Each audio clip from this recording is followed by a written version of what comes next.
Radio warra Wangeelaati.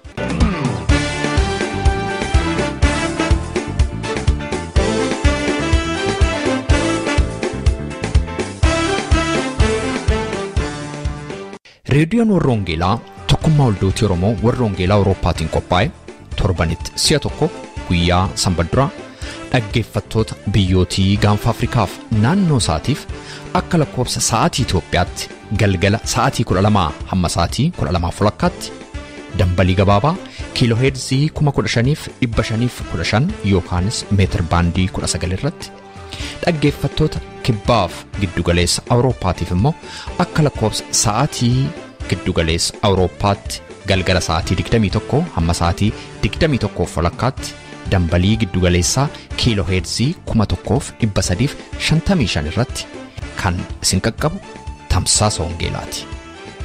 Kun reediyoo warra Wangeelaati. Harka fuunee attam jirtu jaallatamtootaaf kabajamtoota dhaggeeffattoota reediyoo warra Wangeelaa.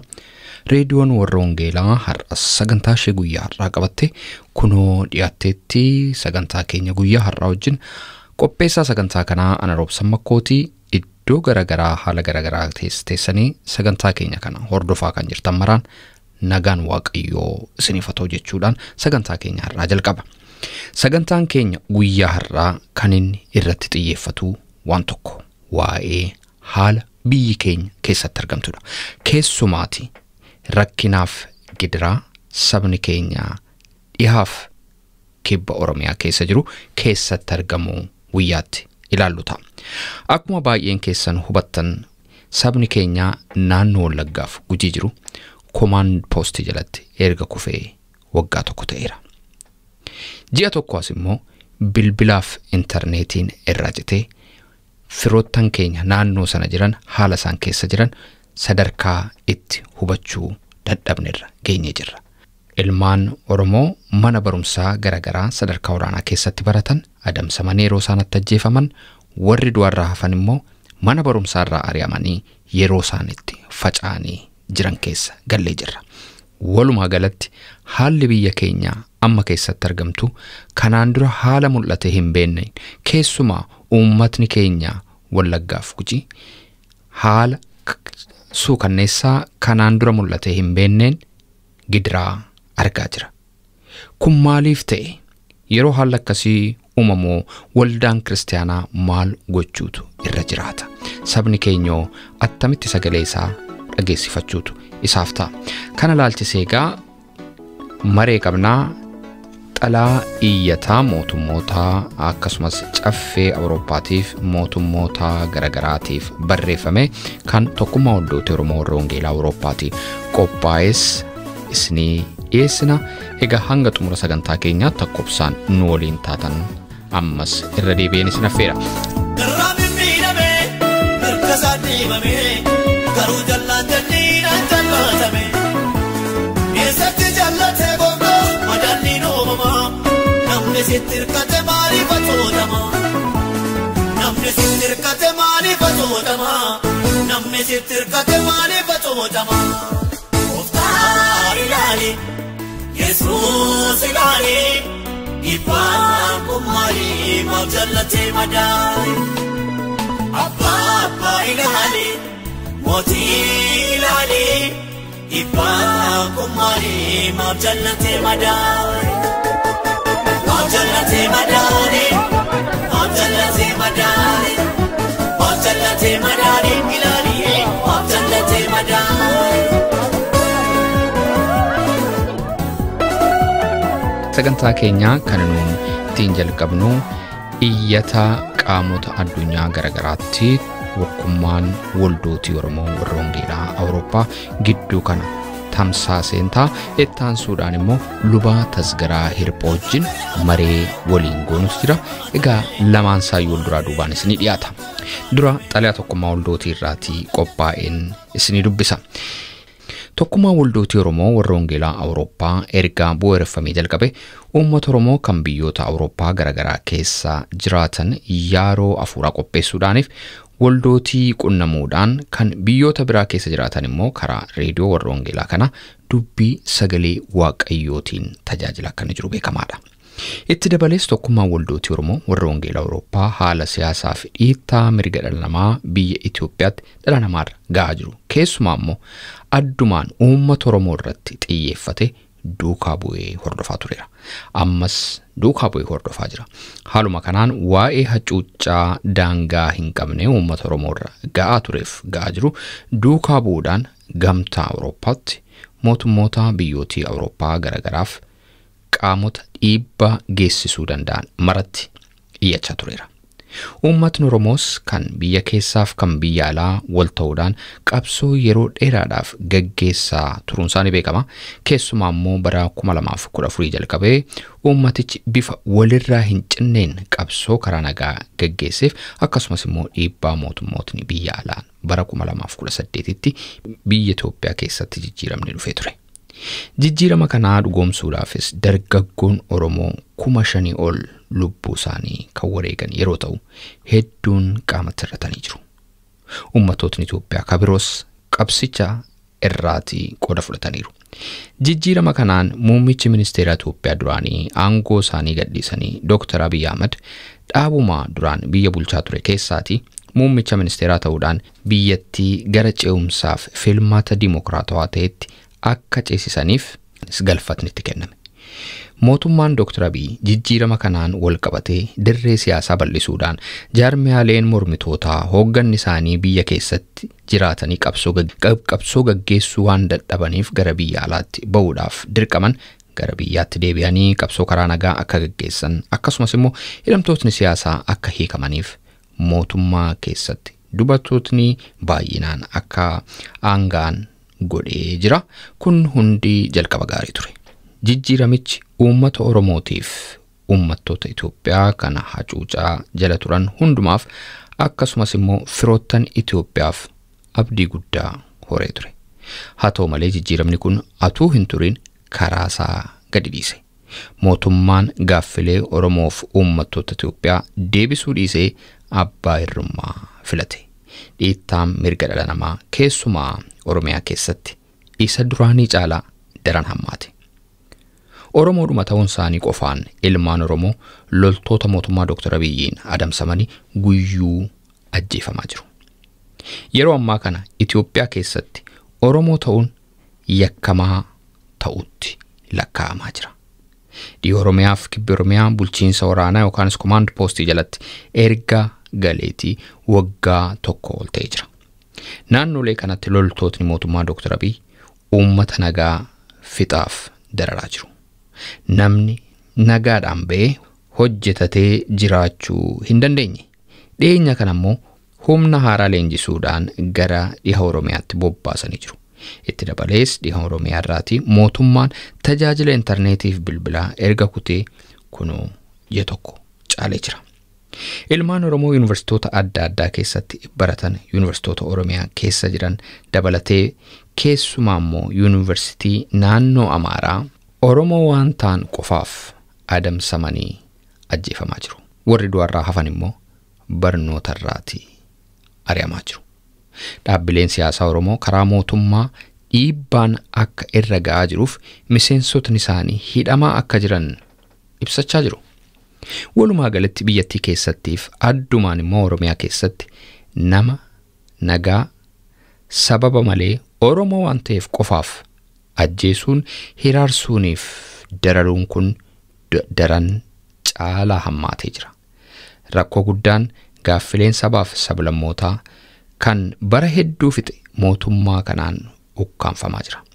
Keessumaa immoo Dr. Abiy biyyootni alaa akka walitti araaraman godhee sababa jedhuun badhaasa nageenyaa yookaanis immoo Nobel Peace Prize argachuun rakkooleen biyyattiin qabdu uummata addunyaa duraatii akka inni haguugamu yookaanis golgamu godhee jira.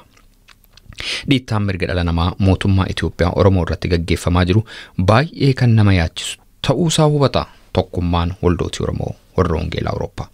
Kun immoo adeemsa dimokiraasii biyyattii keessatti jalqabamee jiru karaatti kan hambisu ta'a. Oromummaa qofaan adamsamanii ajjeefamuuniif dararamuun akka dhaabbatuuf adeemsi nagaaf dimokiraasii biyyattii keessatti jalqabame karaa nagaa akka itti fufuuf dhiibbaa barbaachisu mootummaa Itoophiyaa irratti akka godhaniif tokkummaan waldooti Oromoo warra Wangeelaa Awurooppaa xalayaa iyyataa kana bal'inaan kan barreeffame qaamolee adda addaatti ergee jira.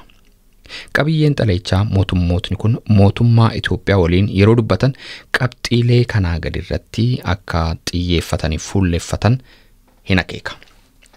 Tokkoffaa bulchiinsaa waraanaa yookaanis command postii Oromiyaa keessaatii akka baasan, lammaffaa hidhamtoota siyaasaa, aktiivistootaaf gaggeessitoota hawaasaa yookaanis jaarsoliin Oromiyaa keessatti bakka garagaraatti hidhamanii jiran hatattamaan akka hiikaman, sadaffaa tajaajila intarneetiif bilbila walumaa galatti tajaajila sabquunnamtii dhiha Oromiyaa irraatii kutan hatattamaan akka uummataaf banaa godhan, afraffaa qaamni giddugaleessi ta'e hatattamaan dhiittaa mirga dhala namaaf yakka ilmaan Oromoo dhiha Oromiyaa, kibba Oromiyaa fi yuunivarsiitota adda addaaf mana barnootaa adda addaa keessatti ilmaan Oromoo irratti ga'e akka qoratan, shanaffaa qaamota mootummaadhaan qabsoo karaa nagaatti affeeramanii garuu waliigalteen isaaniif mootummaa gidduutti ta'e kabajamuu dhabuusaa ibsachaa jiranii wajjin waliigaltee isaanii hojiirra akka oolchaniif qaama hidhatee biyyattii keessa socho'u waliin akka nagaa buusan, jaaffaa ammumaa kaasanii sagalee uummataa okkaamsuu dhiisanii filmaatni gaggeeffamuuf jiru karaa nagaa dimokiraatawaaf ifaaf bilisa ta'een akka gaggeeffamuu akka godhan kan jedhudha. Iyyanni kun kan inni itti ergames caffee gamtaa Awurooppaa yookaanis European Parliament, caffee mootummaa Norway yookaanis Norwegian Parliament, waajjira muummittii ministeera Norway, waajjira dhimma alaa Norway, akkasumas immoo akka odeeffannootti waajjira badhaasa nagaa Nobel Norway keessatti kan argamu yookaanis immoo Office of the Norwegian Nobel Peace Prize itti ergamee jira. Tokkummaan waldooti Oromoo warra Wangeelaa Awurooppaa yaaliin adeemsa dimookiraasii biyyattii keessatti jalqabamee ture gaaffilee uummattoota Itoophiyaa keessumaa immoo gaaffii uummata Oromoo baroota hedduu lakkoofsisan furmaata ta'uu amana. Kanaafis qaamotni dhiibbaa gochuu danda'aniif qaamotni dhimmi kun ilaallattu adeemsa kana dhugoomsuudhaaf ga'ee isaanii akka ba'an waamicha godhaa fi Waaqayyo saba Oromoo biyya Oromoof biyya Itoophiyaa araara isaatiin haa yaadatu. Kun kan ergame boordii tokkummaa waldooti Oromoo warra Wangeelaa Awurooppaa irraati.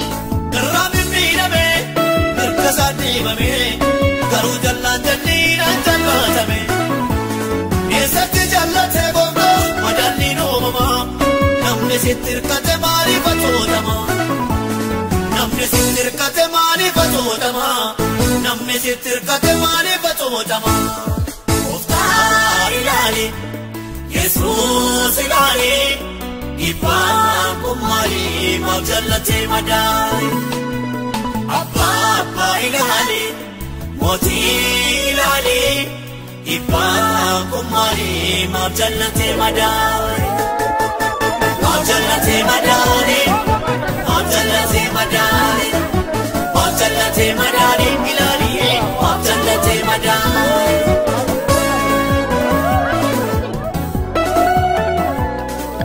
Jaallatamtootaaf kabajamtoota dhaggeeffattoota reediyoo warra Wangeelaa harmaan olitti kan isin dhaggeeffattan boordii tokkummaa waldooti Oromoo warra Wangeelaa Awurooppaa irraati qophaa'ee kan dhiyaate xalayaa iyyataa haala qabatamaa rakkina saba keenya irra ga'aa jiru kan ilaale qaamolee mootummoota biyya Awurooppaa garagaraatti kan ergamedha.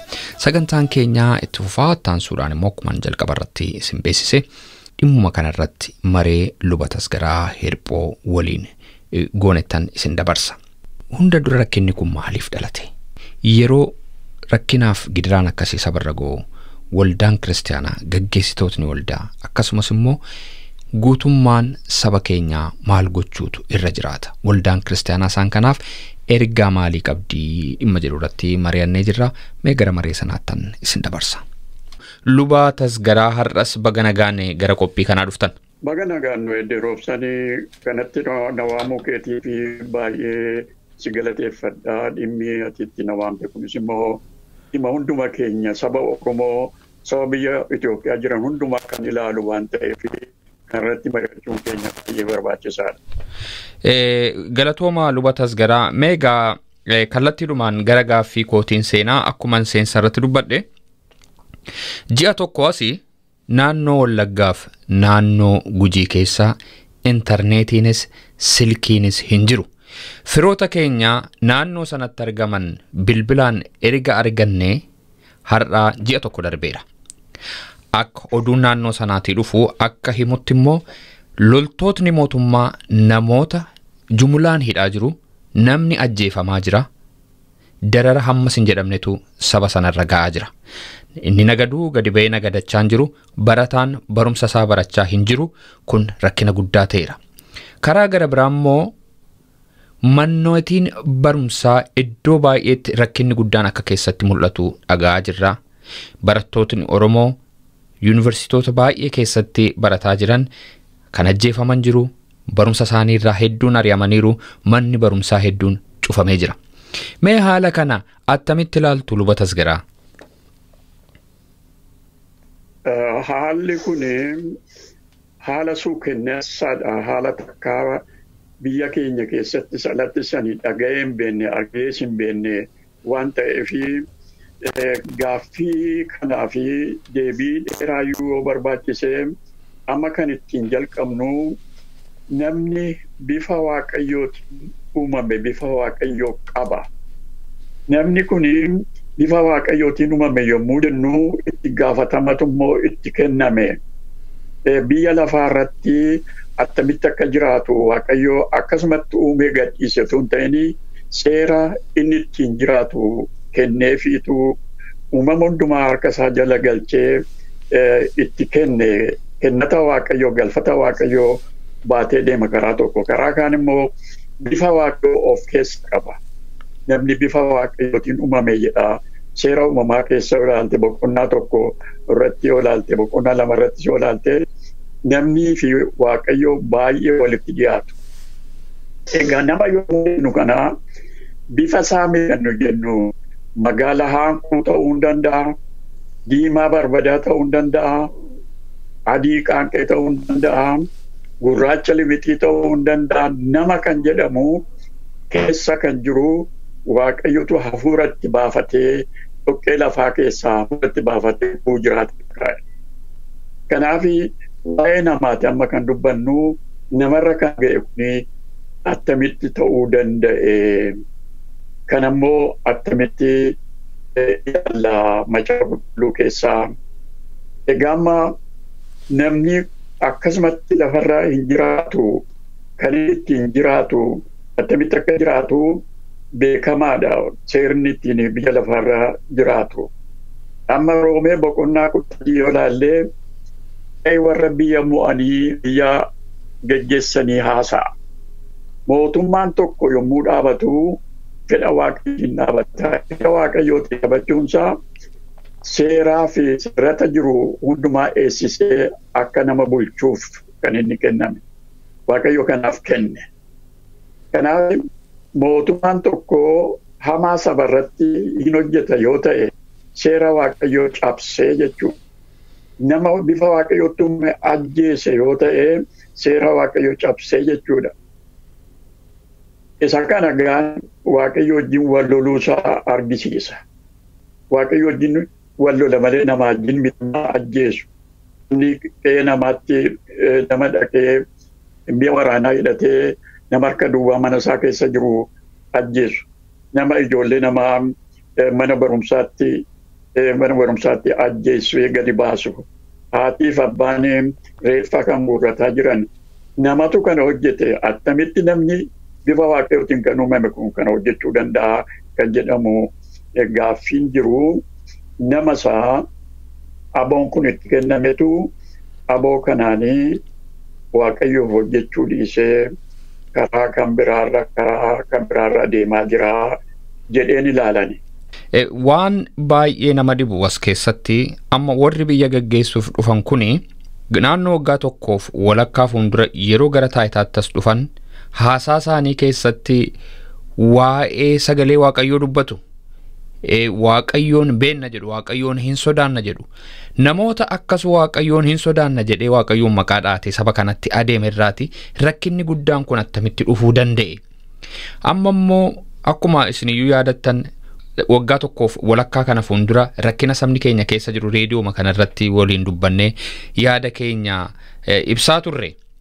Amma gaa waggaa tokkoof walakkaa kana sabni keenya egaa afuura baafate nagaa argate nagaa isa kadhataa ture isa barbaadaa ture sana isatti wareegame sanatti argate kan jedhu yaannee turre. Yeroo gabaabaa kana keessatti rakkina guddaa kana keessatti deebinee attamitti seenne kun attamitti ta'uu danda'e dubatas garaa.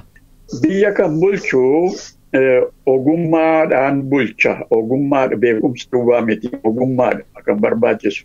Biyya bulchuu macaafa qulqulluu keessaa akka argannutti macaafa moototaa isa duraa boqonnaa 3 yoo ilaaltanii Solomoon mootichi yommuu aboon itti kenname ani mucaadha hin danda'u waaqayyoon dhiisii jedhee waaqayyoon kadhate. Waaqayyoo yommuu inni kadhatu waaqayyoo ogummaa fi hubannaa kenneef. Kanaan firdii qajeelaa faraduu danda'e. Erga kana godhee booddee immoo Solomoon kun mana qulqullummaas ijaaree mana mootummaas ijaaree waan hundumaa ogummaa kanaan raawwatee gaafa jedhu karaa irraa ce'e. Attamitti karaa irraa ce'e dubartoota biyya ormaa fuudhe. Dubartoota amantii isaa keessa hin jirre, amantii Israa'el keessa hin jirre biyya alaatii amma biyya Gibxiitii naannessee dubartoota 300 fuudhee 700 fuudhee kan saajjatoota immoo 300 fuudhe. Gaafa sana karaarraa ce'e. Isa waaqayyotti kenne sana gadhiise. Solomoon karaa waaqayyoo gadhiise. Dura jalqabaa ogummaa kadhate. Ogummaan kun hin kennameef. Ogummaa kanaan biyya bulchuu jalqabee gaafa kun qajeeluuf deebi'ee karaarraa ce'e. Amantii warra qabanii warra amantii lallabaniitu kana hojjetaa waan jetteefani kana bira dhaqe. Karaarraa ce'e mootota boqonnaa 11 lakkoofsa 6 yoo jalqabdee isa durii isa fudhate sana isa amane sana isa ittiin hojjete sana isa beekumsaaf hubannaa kenneef sana irraanfateetu waaqolii kan biraatti sagaduutti ka'ee durboota warra alaa kan fidanii dhufanii durboonni niitonni isaa kuni kan fidan isaanii fi mana qulqullummaa dhaabee isaanitti sagaduutti ka'e. Kanaaf wanti itti kenname kun jirurra ooluu kan inni danda'u yoo itti fufeedha. Namni gara ofii isaatiitti deebi'ee gara kormaatti gara of tuuluutti hin deebi'a yoo ta'e irraa fudhatama. Solomoon irraa hin fudhatame lakkoofsa hojii macaafa moototaa boqonnaa isa duraa boqonnaa 11 irratti ilaaltee hundinuu surraan kun hundinuu irraa fudhatamee jedha.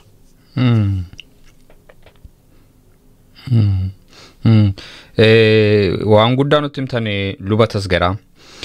Meegaa haala rakkisaa akkasii yeroo sabni gidiraa argaa jiru yeroo mootummaan itti gaafatamummaa isaa dagatee akkasumas immoo yeroo adaraa itti kennamu dagatee irraanfatee sabni rakkina keessa galu waldaan kiristaanaa maal gochuutu irra jiraata? Gaggeessitoota waldaa irraa maaltu eegama? Waldaa kiristaanaa ciccimoon biyya keenya keessa jiru amantiin waaqeffataas jira, amantiin islaamaas jira. Amantiin kun sadan biyya keenya keessaatii hundumti isaanii waaqayyo akka nama uumee amanu. Waaqayyo kan hunduma keenya gararraa ta'uusaa amanu kana kan hin amanan jiru. Amantii kana keessa amantii sadan kana keessa immoo nama ajjeesaa kan jedhu hin jiru tokkollee. Nama saamaa kan jedhu tokkollee hin jiru. Hataa kan jedhu sobaa kan jedhu hin jiru. Amma sabni kun soba jalatti kufee jira. Hanna jalatti kufee jira. Ajjeechaa jalatti kufee jira. Warra amantii kana hordofan hundinuu harka isaanii gara waaqayyootti ol qabanii waaqayyoon kadhachuun hojii isaanii ta'a. Macaafa qulqulluu keessaa akkuma arginu faarfannaa Daawit faarfannaa 68 lakkoofsa 31 irratti kuush harka ishee gara waaqaatti ol bal'ifti kan jedhu Kuush kun egaa saba biyya keenyaa Itoophiyaan humti kan jedhamtu kuushi akka ishee gara waaqaatti balliftee waaqayyoon kadhachuun isa duraa ta'a. Isa taasitee immoo warri nama akka bifa waaqayyootti uumame kana ajjeesanii, saamanii, balleessanii, mana isaanii diiganii, qe'ee isaanii balleessanii nama waan ta'aniif itti dubbachuun hojii isaanii keessaa isa guddaadha. Barsiisa kan biraa baay'ee barsiisa guddaa barbaachisu kuni namni nama ajjeesu uuma isaatii nama du'eedha jechuudha. Nama jiraataa ta'uu hin danda'u maaliif waaqayyo irraa dhufe. Waaqayyoon kan gadhiise kan nama ajjeesu kan nama balleessu jireenya namaa kan saamu warra akkasii kana gorsuun yoo deebi'an hin deebi'u yoo deebi'aatan immoo badiisatti akka isaan galan itti himuun hojii warra amantoota kanaa hundumaatii kan jedhutan amanan. Kuni baay'ee ergaa guddaadha lubatas garaa keessumaa warra waldaa gaggeessanii amantootaa fi mataa mashee waldaa kiristaanaatiif. Iddoo tokkotti garuu lubatas garaa wanta nuun ilaallu kanarraatii adda fakkaata. Waldootiin kiristaanaa yeroo isaan bakka bu'anii hojii kaadiree hojjetan agarra dhageenya. Kun maali? Gararraatti sitti meen ture roobsani waaqayyo ogummaa yommuu Solomooniif kennee ogummaa hubannaa yommuu itti kennee duraan dursee firdii qajeelaa jechuutti ka'e. Gaafa kanarraa ce'uunsaa gaafa dubartoota warra alaa fuudhee waaqayyo gadhiisee waaqayyolii warra kan biraatti amanuutti ka'eetii kun hundinuu sabarra gahuu danda'ee miidhamni itti dhufee. Ijoolleen isaayyuu immoo booddee mootummaadhuma Israa'el iddoo lamatti hiruu kan isaan danda'anii sabbaan isaanii balleessa kana caalaatti iyyuu balleessaa guddaa hojjetan. Wanta biyya keenya keessatti ta'aa jiru kuni warra ammaa balleessan kana duukaa otoo hin ta'anii ijoolleen isaanii warri faana kana duukaa bu'anii biyya keenya warra balleessan ta'u. Kanaaf karaa irraa ce'uudha kun karaa irraa ce'anii kan jedhamuun dubbadhaa. Kanaaf hayyooti biyya keenyaa iddoo jiran hundumaatti warra karaa irraa ce'e kana ilaaluun dubbachuun barbaachisaadha. Sabi guutummaatti waaqayyoon kadhachuu achumaan immoo jara kana gaafachuu gaaffii guddaadha kuni dhuguma karaa waaqayyoo irra jiru immoo jalataniiru. Karaa irra jiran kun immoo isaanoo balleessa deebisee isaan balleessa qofaa otoo hin ta'in ijoolleen isaanii isaan irraa baru hammeenya kana. Kanaaf hammeenya irraa akka of eeganii fi hojiin isaan hojjechuun malee maal akka ta'e itti himuudha. Warra balleessan akka adabuuf mootummaan lafarratti uumame waaqayyo uume Roomee boqonnaa 13 keessatti kan arginu isa balleessa kana adabuudhaaf billaan itti hidhamee jechuun kan ittiin faradu. Isa gaarii hojjete immoo galateeffachuudhaafidha. Amma gaarii nuti ergaan kun itti kenname hamaa hojjeta erga ta'e maal ta'a kuni kan jedhamu badiisuma isaan irratti dhufu kanatu saba irratti dhufaa jira. Kanaaf dubbiin kun dubbii macaafa qulqulluu keessaa kan inni nu yaadachiisu gooftaan keenya Yesuus Kiristoos waa'ee polotikaa fi waa'ee haasaa yommuu dubbatee dhugaatu luba simbaasa birmaduu simbaasaa jedhe. Dhugaan amma hin jiru biyya keessa dhugaan badeera. Dhugaan sababii badee fi sobaan nama geggeessuun immoo hin danda'amu. Raawwateeruma hin danda'amu. Quufeera sabi keenya immoo rakkina quufee dheebotaa jira. Kan inni dheebotu immoo qajeelummaa dheebotaa jira.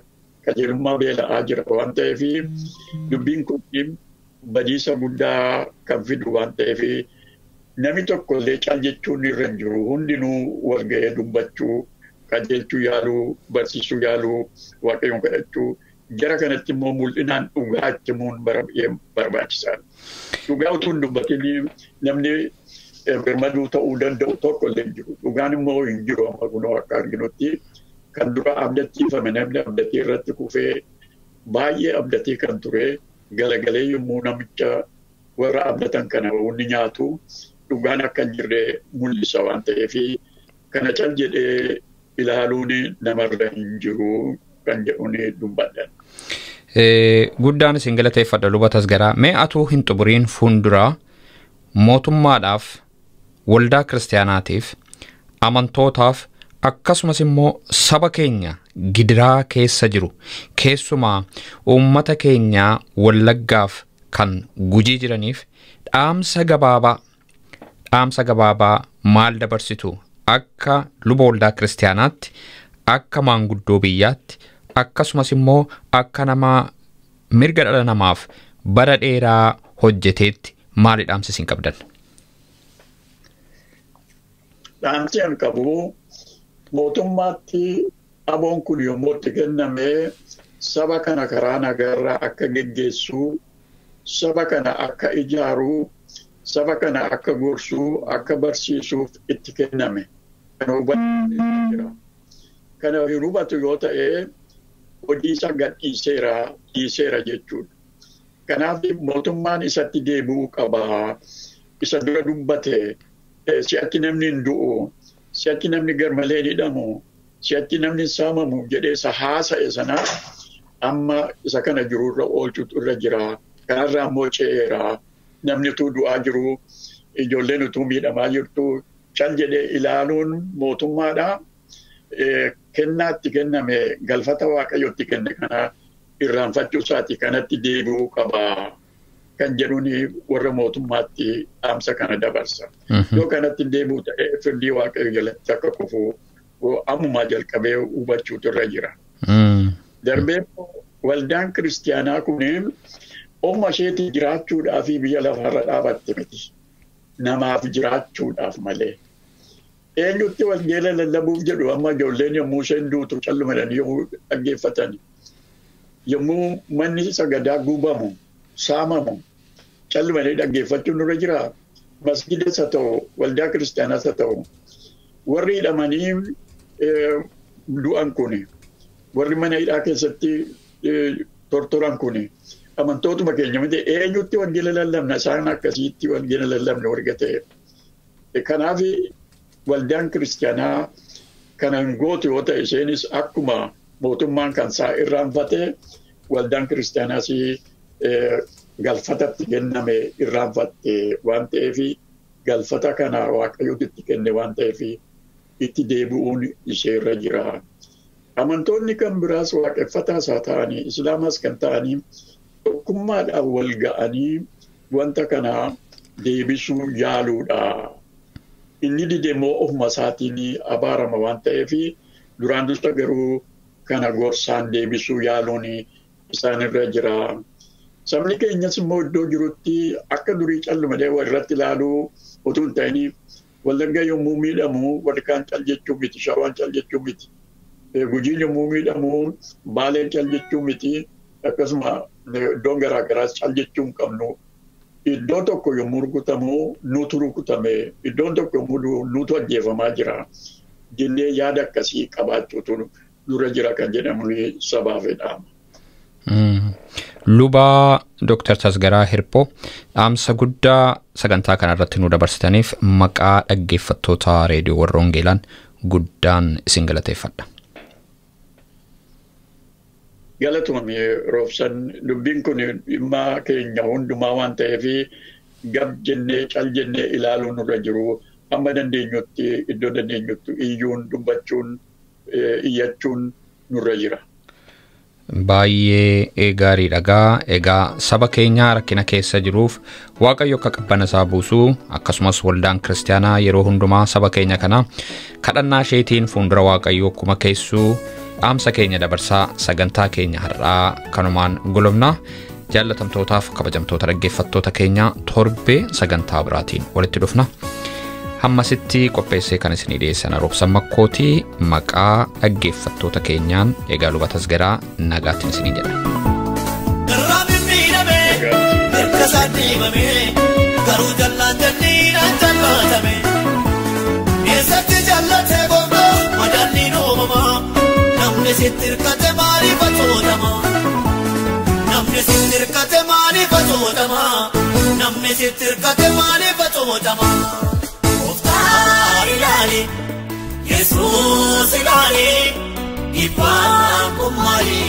jallatee madaa'e abbaa ilaali mootii ilaali dhibbaa kummaali maaf jallatee madaa'e maaf jallatee madaa'e maaf jallatee madaa'e maaf jallatee madaa'e ilaali maaf jallatee madaa'e.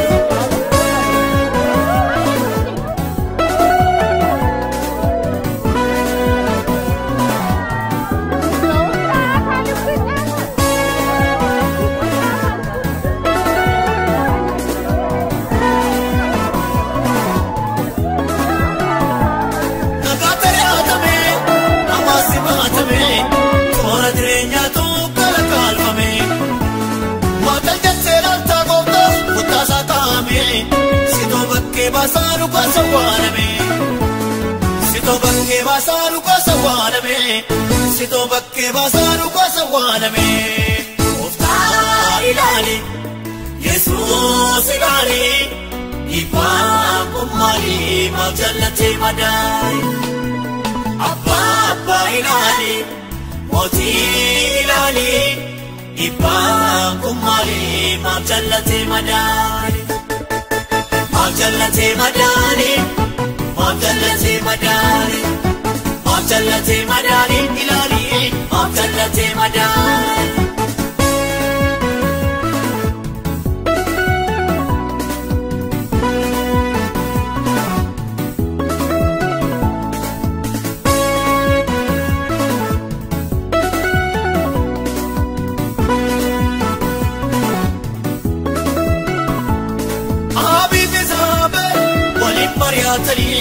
Namootni garmalee du'atti laatanii soba walii jaaree har'a dhugaariyyata maaliif galjettaree sitoo murtii laata maaliif galjettaree sitoo murtii laata maaliif galjettaree sitoo murtii laata oftaa ilaali Yesuus ilaali dhibbaan kummaali maaf jallatee madaa'e.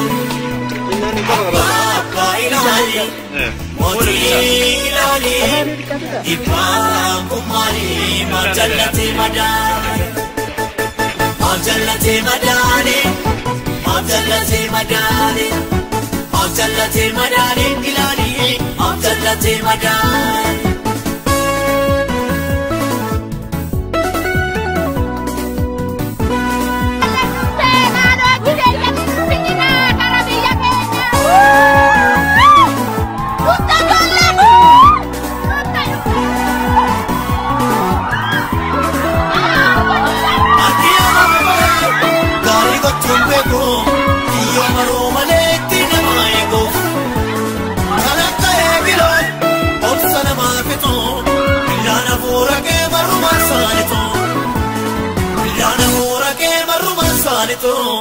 Bilana fura ke maruman sanito, bina fura ke maruman sanito, ulana fura ke maruman sanito.